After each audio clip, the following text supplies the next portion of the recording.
یہ شیعہ اور سنی کی تفریق ہم نے کی ہے۔ قرآن مجید میں شیعہ اور سنی کی تفریق نہیں ہے، مسالک کے تفرق نہیں ہے۔ یہ ہم اور آپ مل کر کے ایک دوسرے کے اوپر طنز کر کے ان تمام کے تمام چیزوں کا وجود کیا ہے۔ تو میرے بھائیو، کسی بھی عمل کرنے کے لیے یہ ضروری نہیں ہے کہ ہمارے مسلک میں ہے یا نہیں ہے۔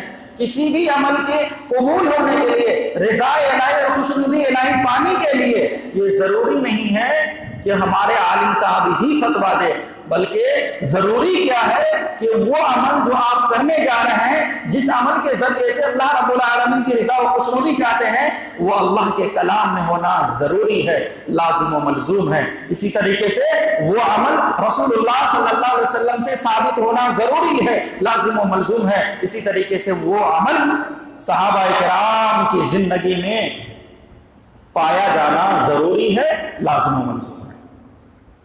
کسی بھی مسلک میں ہونا کوئی ضروری نہیں ہے۔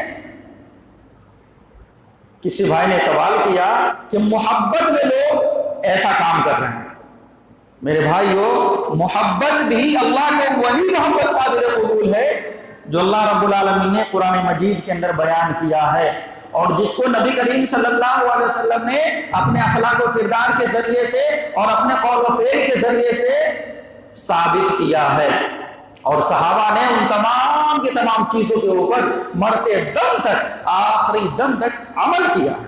تو وہی عمل جو ہے اللہ رب العالمین کو قابل و قبول ہے۔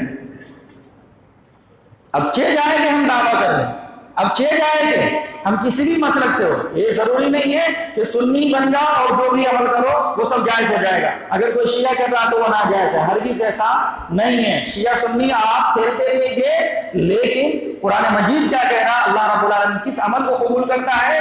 جو انما یتقبل اللہ المتقین، اللہ نے فرمایا کہ جو متقی لوگ ہوتے ہیں، پرہیزگار لوگ ہوتے ہیں، جو لوگ اللہ سے ڈرنے والے، اللہ کا تقوی اختیار کرنے والے ہوتے ہیں، ان لوگوں کے اعمال اللہ رب العالمین قبول کرتے ہیں۔ باقی تمام لوگوں کے اعمال کو اللہ رب العالمین ڈسٹ بن میں ڈال دیتا ہے۔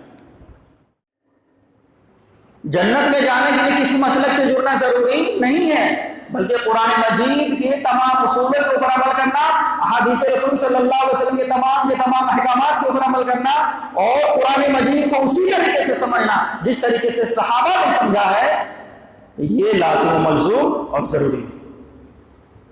اگر ہم کسی بھی قرآن مجید کی آیت کو خود سے سمجھ رہے ہیں، خود ہی ایسی توجیہ بیان کرتے ہیں کہ وہ توجیہ، وہ وضاحت، وہ تفسیر ہمارے ائمہ دین اور اسلاف کرام نے کیا ہی نہیں، تو پھر ہم اس آیت کریمہ کی توجیہ جو ہے غلط کر رہے ہیں۔ کیوں؟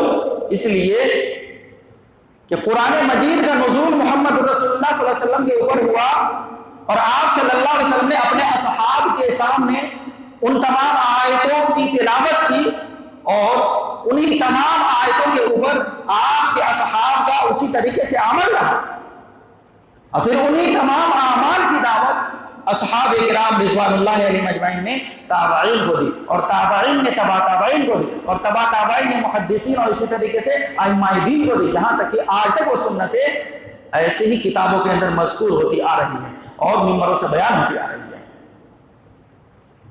تو اس لیے قرآن مجید کو سمجھنے کے لیے ہمارا ذہن یہ ہونا چاہیے کہ ہم انہی تمام باتوں کے اوپر ایمان لائے، عمل کریں جو صحابہ کرام رضوان اللہ علیہم اجمعین سے ثابت ہو۔ اگر ہم غلو کرتے ہیں اللہ کی عبادت کے معاملے میں، اگر ہم غلو کرتے ہیں نبی کی شان و شوکت کے معاملے میں، اگر ہم غلو کرتے ہیں کسی بھی چھوٹی سی سنت کے مقابلے میں، اللہ کی قسم اللہ قبول کرنے والا نہیں ہے۔ میں چھوٹا سا واقعہ آپ کو سناتا ہوں کہ وہ اصحاب کرام رضوان اللہ علیہم اجمعین، آپ کے اوپر انہوں نے تن من دھن ساری کی ساری چیزیں لگا دی، اپنے مال کو بھی قربان کر دیا، اپنی جان کو بھی قربان کر دیا، اپنے بچے اور بیوی اور سارے کے سارے رشتہ داران کو بھی قربان کر دیا۔ آپ صلی اللہ علیہ وسلم سے زیادہ محبت وہ دنیا میں کسی اور شخص سے نہیں کرتے تھے۔ اس لیے دنیا میں سب سے بہترین اشخاص اگر اللہ نے کسی کو پیدا کیا تو صحابہ کرام رضوان اللہ علیہم اجمعین ہیں۔ میرے بھائیو، آپ صلی اللہ علیہ وسلم کی محبت میں آپ کے اصحاب رضوان اللہ علیہم اجمعین کرتے کیا ہے؟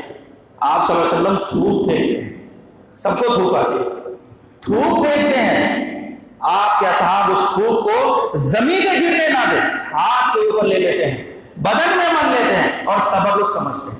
اسی طریقے سے جب آپ صلی اللہ علیہ وسلم وضو کرتے ہیں تو وضو کا جو پانی بچتا ہے اس پانی کو استعمال کرنے کے لیے تمام اصحاب آپس میں سبقت کرنے لگتے ہیں، میں لوں جھگڑنے لگتے ہیں۔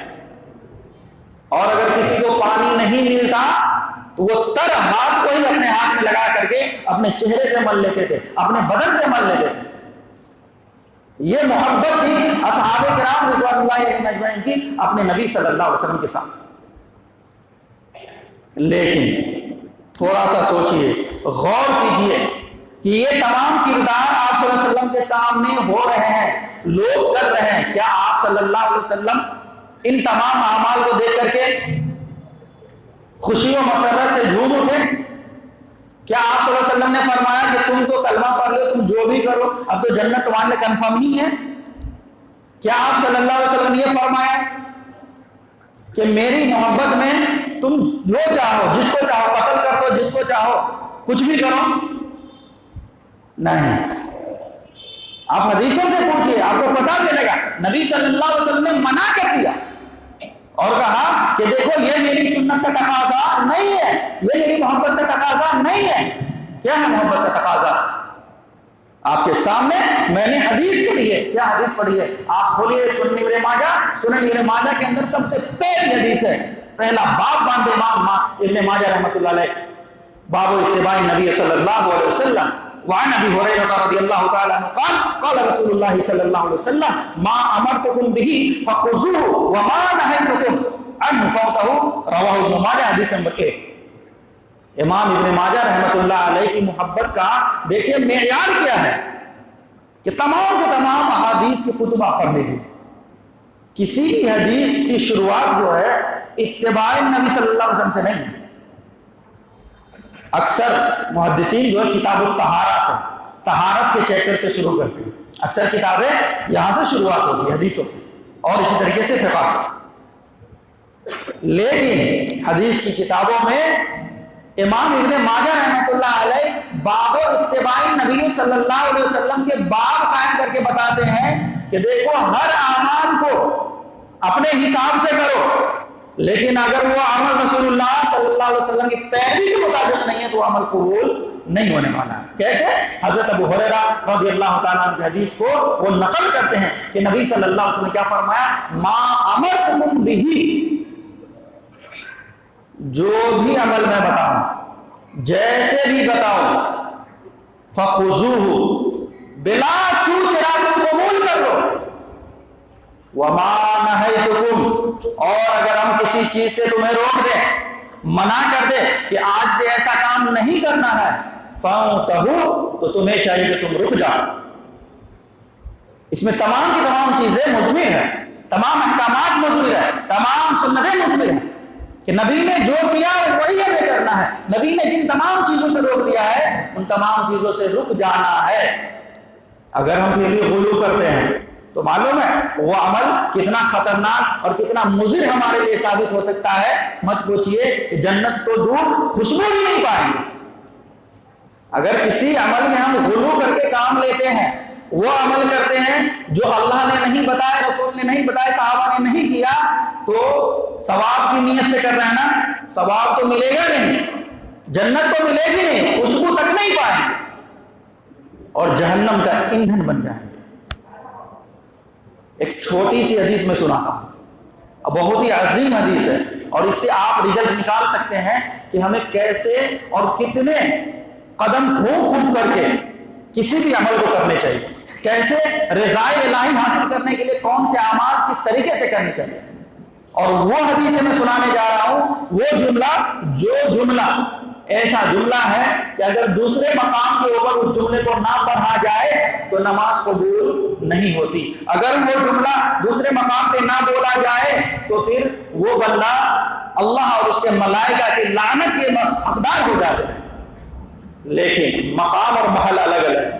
اسی جملے کو کسی نے دوسری جگہ کہا تو اس صحابی رسول کا کیا کردار ہوا, کیا انداز ہوا, یہ سنیے.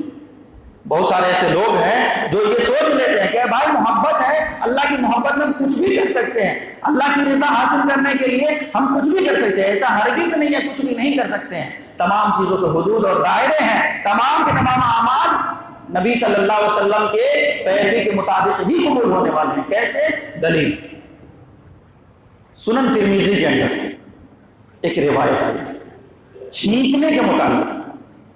وہ کیا ہے؟ ان رجلا, ایک انسان, ایک آدمی عبداللہ ابن عمر رضی اللہ تعالی عنہ کے سامنے چھینکا. چھینک تو سب کو آتی ہے, چھینک سب کو آتی ہے, اور چھینک آنے کے بعد کہنا کیا ہے؟ سب لوگ کہتے ہیں الحمدللہ. اور صحابی رسول ہے, اس کے سامنے اس کے جنب یعنی بغل میں ایک شخص چھینکتا ہے اور کہتا ہے الحمدللہ. یہاں تک تو صحیح ہے. اور ایک جملہ بڑھا دیتا ہے جو میں نے ابھی آپ کو کہا کہ اگر وہ دوسرے مقام پہ نہیں پڑھے تو اللہ اس کے رسول کے لعنت کے حقدار بن جاتے ہیں. کیا جملہ تھا؟ والسلام علی رسول اللہ. ایک شخص چھینکتا اور کیا کہتا؟ الحمدللہ والسلام علی رسول اللہ. اب کیا چاہیے تھا صحابی رسول کو؟ اس کے ماتھے کا بوسہ لے. کیا چاہیے تھا صحابی رسول کو؟ یہ بتائے کہ تم نے تو نبی کی محبت میں ہے نا کمال ہی کر دیا.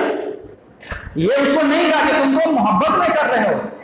محبت میں وہی درکار ہے جو نبی صلی اللہ علیہ وسلم کے اصحاب نے کر کے بتایا ہے. تو عبداللہ ابن عمر رضی اللہ تعالیٰ عنہ نے اس کا گریبان پکڑا اور پکڑ کے کیا کہتا ہے؟ اے شخص سن, تجھ سے بہتر انسان کو, اس سے بہتر انسان کے پاس چھینک آئی تو اس نے کہا الحمدللہ یا الحمدللہ علی کل حال. یہ میں نہیں کہتا کہ وہ سلام علی رسول اللہ کہنا غلط ہے, لیکن اس مقام کے اوپر جہاں تم ابھی کہہ رہے ہو چھینکنے کے بعد, یہاں جائز نہیں ہے. کیوں؟ اس لیے کہ تجھ سے بہتر انسان یعنی میں, وہ صحابی نہیں تھے, وہ تابعی تھے, تو تابعی کے سامنے صحابی افضل ہے, اور صحابی سے افضل محمد رسول اللہ صلی اللہ علیہ وسلم اللہ کے نبی ہیں. تو تجھ سے بہتر انسان کو چھینک آئی اس سے بہتر انسان کے سامنے یعنی نبی صلی اللہ علیہ وسلم کے سامنے, تو اللہ کے نبی نے کیا فرمایا؟ جب تمہیں چھینک آئے تو کہو الحمدللہ والسلام علی رسول اللہ. نہیں, جبکہ آپ مسجد میں آتے ہیں, دیکھیں وہ سلام علی رسول اللہ کا مقام کتنا. آپ مسجد میں آتے, نبی صلی اللہ علیہ وسلم نے فرمایا کہ جب تم مسجد میں داخل ہو تو فسلم علی النبی فلیقل اللہم افتح لی ابواب رحمتک. کیا آپ میں سے کوئی بھی شخص پہلے اگر مسجد میں داخل ہو رہا ہے تو اسے چاہیے کہ وہ نبی کے اوپر سلام پڑھے, والسلام علی رسول اللہ پڑھے, اس کے بعد کہے اللہم افتح لی ابواب رحمتک. مسجد میں انٹری نہیں ہو رہی ہے بغیر سلام کے, یاد رکھیے, بغیر سلام کے مسجد میں انٹری نہیں ہو رہی ہے. ہم نماز پڑھ رہے ہیں, نماز میں پڑھے التحیات للہ والصلوات والطیبات والسلام علیک ایھا النبی. اگر جس نماز میں التحیات نہ پڑھی جائے, نبی کے اوپر سلام نہیں, تو وہ نماز نہیں. میرے بھائیو, مسئلہ یہ ہے کہ چند ایک لوگ ایسے ہیں جو محبت میں اتنے غلو کر گئے کسی بھی عمل کو. آپ پوسٹ دیکھے ہوں گے فیس بک پہ کہ چند ایک بھائی ہیں جو نہر کے اندر یعنی پانی جاری ہے اس میں نیت باندھ کے کھڑے ہیں, نماز پڑھ رہے ہیں. کیا کر رہے ہیں؟ نماز پڑھ رہے ہیں, جبکہ چاروں طرف سوکھی زمین پڑی ہے. اور اس کے نیچے جب کمنٹ کیا گیا تو جواب کیا آیا؟ ارے اللہ کی محبت میں کر رہے ہیں. اب بتائیے, کسی اسلاف سے اگر ایسی حدیث, ایسا قول اگر منقول ہو تو ہم طلب کرتے ہیں, ہمیں مطلوب ہے ایسی چیزیں کہ آپ ہمیں بتائیں کہ آپ صلی اللہ علیہ وسلم کے اصحاب کے پاس تمام سہولیات ہوں اور پھر بھی وہ پانی میں جا کر کے نماز پڑھ رہا ہو. ایسا ہرگز نہیں ملے گا. دوسری بات یہ ہے کہ جو بھائی جا رہے ہیں حج کرنے، بھائی صاحب اگر کوئی بندہ ایسا ہے جو مجھے یہ بتائے کہ ہم حج کرنے جا رہے ہیں تو پورے محلے میں سب کو بتا کے جا رہے ہیں، تو ایسے حج کس کام کا ہے؟ ایسا حج کس کام کا ہے؟ عبادت میں نبی صلی اللہ علیہ وسلم نے کیا فرمایا؟ رضا الہی کیسے حاصل ہوتی ہے کہ اگر تم صدقہ دو اس ہاتھ سے دو تو اس ہاتھ کو پتہ نہ چلے، اوپر والے ہاتھ کو دو تو نیچے والے ہاتھ کو پتہ نہیں چلنا چاہیے، دائیں ہاتھ سے دو تو بائیں ہاتھ کو پتہ نہیں چلنا چاہیے، آپ سب کو بتاتے جا رہے ہیں۔ ہر شہر میں انٹر ہو رہے تو وہاں کے پرشاسن آپ کے ساتھ ہے اور ہر شخص آپ کی سواگت کر رہے ہیں۔ ایسا لگ رہا ہے کہ پورے انڈیا کے 130 کروڑ جنتا کی طرف سے وہ جا رہے ہیں حج کرنے۔ اب سوچئے سمجھئے کس طریقے سے عبادت میں غلو سے لوگ کام لے رہے ہیں، اور عبادت میں غلو اللہ کو پسند نہیں ہے۔ عبادت میں غلو اللہ کو پسند ہرگز نہیں ہے، کیونکہ نبی صلی اللہ علیہ وسلم نے سختی سے منع کیا ہے، سختی سے۔ تو ہمیں کیا کرنا چاہیے؟ اگر آپ کے سامنے قرآن مجید بیان ہو گیا ہے، احادیث رسول صلی اللہ علیہ وسلم بیان ہو گئی ہے اور احادیث نمبر کے ساتھ توجیحات کے ساتھ بیان ہو گئی، تو اس کے اوپر آمنا و صدقنا کہنا چاہیے کہ ہم ایمان لائے، تصدیق کرتے اور انشاءاللہ عمل بھی کریں گے، ان تمام چیزوں کی دعوت بھی دیں گے۔ تو ہر وہ عمل جو نبی کریم صلی اللہ علیہ وسلم نے کیا ہے وہ اللہ کو قابل و مقبول ہے، جو صحابہ نے کیا ہے وہ اللہ کو قابل و مقبول ہے۔ لیکن ہمارے اور آپ کے عالم اگر بتا رہے ہیں قرآن مجید کی آیت کچھ اور ہے، مطلب کچھ اور ہے، تو اللہ کی قسم ہے عالم کے نزدیک تو قابل و مقبول عمل ہے، لیکن اللہ کے نزدیک قابل و مقبول وہ عمل نہیں ہوگا۔ اس لیے ہر عمل کرے تو سنت کے مطابق کرے انشاءاللہ رب العالمین۔ اللہ رب العالمین سے دعا ہے اللہ رب العالمین ہمیں اور آپ کو صحیح سمجھ عطا فرمائے۔ اللہ رب العالمین مذکورہ والا تمام باتوں کے اوپر ایمان لانے اور اس پر عمل کرنے کی توفیق عطا فرمائے۔